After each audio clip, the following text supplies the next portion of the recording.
Akkam jirtan kabajootaa fi dhaggeeffattoota keenya fagoo dhiyoodhaa bahaa kibbaa kaabaa kibbaa warreen nu dhaggeeffattan hundinuu ashamaa harka fuunee har'a oduu qabannee dhufneeti jirram.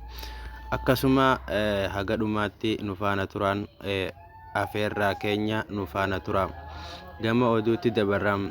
Baayiden sanadoota peentaagoon miliqee irratti qorannoo gadi fageenyaa qabu gaggeessaa jira. Pireezidaantiin Baayiden bu'aan sanadoonni dhoksaa fi iccitii olaanaa ministeera ittisaa Ameerikaa irraa dhangala'uu isaaniitiin dhufu abjuu halkanii guddaa Ameerikaa keessatti mul'atu keessaa tokko ta'ee itti fufee jira jedhani. Bu'aan taatee sanadoonni dhoksaa fi iccitii olaanaa ministeerri ittisaa Ameerikaa irraa dhangala'uu hanga ammaatti itti fufee jira. Abjuun halkanii guddaa keessaa tokko ta'uun ibsameera. Pireezidaantiin Ameerikaa Joo Baayiden waa'ee dhangala'aa kanaa ilaalchisee yaaddoo qaban ibsaniiru. Garuu balaan isaanii battalumatti akka hin taane ifa godhaniiru. Dhimmicha irratti qorannoon gadi fageenyaa qabu banamuu isaa cimsanii dubbataniiru. Gaazexeessotaaf walakkeessa daawwannaa guyyoota 3 Aayilaanditti wabiiwwan dhimmi ilaallatu qorannoo bal'aa dhangala'aa kanaa xumuruuf akka dhihaatan ibsaniiru. Akkasumas sanadoonni miliqan hundi bara durii ta'uu isaanii arguun qorannoon kun basaasa Ameerikaa fi ministeera haqaa keessatti gaggeeffamaa akka jiru cimsanii dubbataniiru. Itti dhihaachaadhaa jirru garuu deebiin hin qabu jedhe Baayiden waa'een dhangala'aa kanaa hin yaadda'u waan ta'eef na yaaddeessa jedhaniiru. Dhimma kana irratti qorannoon ammallee bulchiinsa Baayideniin kan itti fufee jiru ta'uun isaa kan hubatamuu qabu yoo ta'u kunis Ameerikaa keessatti falmii bal'aa kaase. Akkasumas biyyoota hedduu kanneen dhangala'aa kanaan miidhaman ministeera ittisaa fi haqaa qorannoo dhangala'aa sana irratti bane. Kunis Ameerikaa biyyoota hedduu michoota akka Israa'elii fi Yuukireen dabalatee fi kanneen biroo beekamaadha. Akka Raashiyaa fi Chaayinaa irratti basaasaa akka jiru agarsiise. Akkasumas karoora waraana humnoonni Yuukireen karoorfatan tokko akkasumas leenjii Ameerikaa fi kanneen biroo irraa argatan agarsiiseera. Akkasumas Waashingtan guddina cabsaa ministeera ittisaas barbaachisaa ta'eef saaxilamuu danda'uun haala nama qaanessu keessa galte. Sanadoonni hundi gara 100tti tilmaaman ammallee murteessan kan hin mirkanoofne ta'us ibsaniiru. Iyyanni Diskavar ibsa baaseen qaamoleen seeraa kabachiisan waliin tumsaa akka jiru yoo beeksise yaada dabalataa kennu ni haale. Waraanni Raashiyaa lammiilee Yuukireen Baakmut keessatti marfamuu isaa beeksise. Kaabiit ammoo isa kana ni haalte. Magaalattiin lamaan isaaniitiif gara foon qamadiitti jijjiiramtee jirti. Har'a Kamisa waraanni Yuukireen humnoonni isaa wirtuu lolaa bahaa Yuukireen Baakmut keessatti marfamuu isaanii haale dubbii ministeerri ittisa Raashiyaa kuffiseera. Dubbii himaa waraana naannoo bahaa Sargeevaa Chaarveet ammallee Chaayinaatti ammallee dhiyeessi Raashiyaa fi qoricha Baakmut geessuu fi namoota madaa'an baasuu akka danda'u cimsanii dubbataniiru. Ejensii Faransaayitu gabaase. Akkasumas ministeerri ittisaa Raashiyaa gabaasa guyyaa isaatii irratti humnoonni qilleensarraa jiran gareewwan haleellaa garee Waagnaar akka deeggaran akkasumas qaamoleen riizaabii waraana Yuukireen gara magaalattiitti akka hin dhufne akka ittisan beeksiseera. Dubbii himaa ministeerichaa Igoor Konshaavee akkasumas kutaalee Yuukireen Baakmut keessaa bahuu akka danda'an ifa godhaniiru.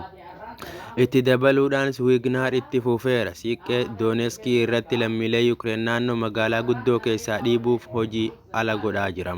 Akkasumas ibsa gaazexeessootaaf kennaniin itti fufee har'as Kamisa mormitu naannoo magaalaa guddoo Baakmut keessatti dhiibuudhaaf hojii lolaa cimaa Aksees Dooneksii irratti fufeera. Akka humnoonni kutaalee haleellaa qilleensarra Raashiyaa Waagnaar deeggaran itti dabarsu riizaabii fi humni waraanaa Yuukireen Artiyoomoovskii keessaa bahuu akka danda'u hojii garee humnoota naannoo Artiivooskii keessatti hojjetamu deeggaruudhaaf xiyyeeffate. Guyyaa darbe keessa xiyyaaronni humnaa qilleensa Raashiyaa naannoo Artiivooskii keessatti balali'iinsa 12 akka raawwatan, humnoonni misaa'ilaa fi meeshaa waraanaa ammoo hojii boombii 57 akka raawwatan ibseera. Waa'ee magaalattii guutumatti marfamuu haasa'a. Ajaja Raashiyaa Waagnaar gama isaatiin waa'ee magaalattii guutumatti marfamuu dubbachuudhaaf dafee akka ta'e argeera. Kunis kan dhufe yeroo waraanni Yuukireen amma magaalattii parsantaa 20 ol baay'ee to'achuu isaa cimsee ibsuun Waagnaar Baakmut 80 ol ammoo qabachuu isaa ni dubbata. Reefu ajajaan birgeedii magaalattii ittisu itti gaafatamummaa qaban keessaa tokko qunnameera. Humnoonni ittisaa Yuukireen naannoo Baakmut keessaa harka baay'ee guddaa akka ta'utu ofitti amanamummaadhaan dubbachuu nan danda'a jedhaniiru. Dubbii himaan waraana bahaa Yuukireen Seer Heevii Chaarviitiin ajajaa roobii galgala Rooyitersiif himeera. Akkasumas ajajaa Wagner yoo xiqqaate magaalattii keessatti injifannoo gosa tokko agarsiisuu akka barbaadu kan ji'oota 9 walitti aansuudhaan qabachuuf yaalaa ture. Kanaafis ibsa kana kan kenne ta'uu argeera. Humnoonni Raashiyaa baha Yuukireen keessatti Baakmutu keessatti adeemsa itti fufinsa qaban mirkaneessanii haleellaa Yuukireen hedduu ofirraa deebisaniiru. Gama biraatiin humnoonni Yuukireen Baakmutu keessatti ji'ootaaf kan turan yoo ta'u, yeroo weerara hunda Raashiyaa keessatti lola cimaan loltoonni gama lachuutiin 10,000 lakkaa'aman du'aniiru. Lola cimaa kana keessatti humnoonni Wagner mataa eeboodhaa yoo ta'an erga magaalattiin garafoon Michichiriitti gama lachuutiin jijjiiramtee booda Raashiyaan tarkaanfii fudhachuu isheetiin alatti ji'ootaaf magaalattii yaalii Mooskoo gara bahaa Yuukireenitti tarkaanfachuu fi Doonbaas to'achuudhaaf gootu keessatti bakka xiyyeeffannoo taatee jirti. Gama naannoo Amaaraatti dabarram. Miseensonni humna addaa Amaaraa zoonii Walloo Kibbaatti ramadaman fedhii isaanii irratti hundaa'uun dhaabbilee mootummaan ramadame keessatti hojjechuuf gammachuu fi qophii ta'uu isaanii ibsaniiru. Miseensonni humna addaa dhaabbilee nageenya adda addaa godina tokko tokkoon isaaniitti ramadaman guyyaa har'aa magaalaa Dasee bakka hooggantoonni zoonii Walloo Kibbaa argaman sakatta'amanii ergamaniiru.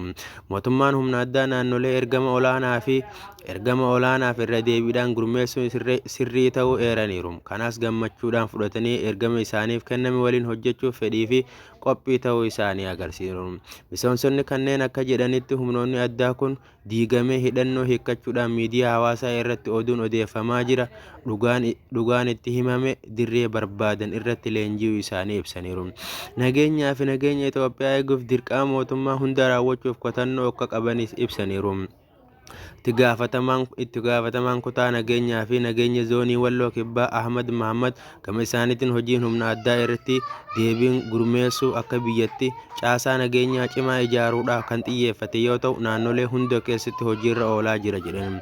Odeeffannoon kutaa koominikeeshinii zoonii Walloo Kibbaa irraa argame akka agarsiisutti qaamni dhimmi ilaalatu sadarkaa naannootti marii taasisuun waliigaltee irra ga'amuu isaa ni dubbatama. Oduun keenya kanarraaf qabanne kanuma fakkaataa. Hanga odeeffannoo biraatiin walitti deebi'utti nagaan nu tura jenna. Reediyoo keessan Reediyoo HM akka guddiftan chaanaala keenya sabiskiraayib godhuudhaan intarneetii irratti nu hordofuu dandeessu. Galatoomaa.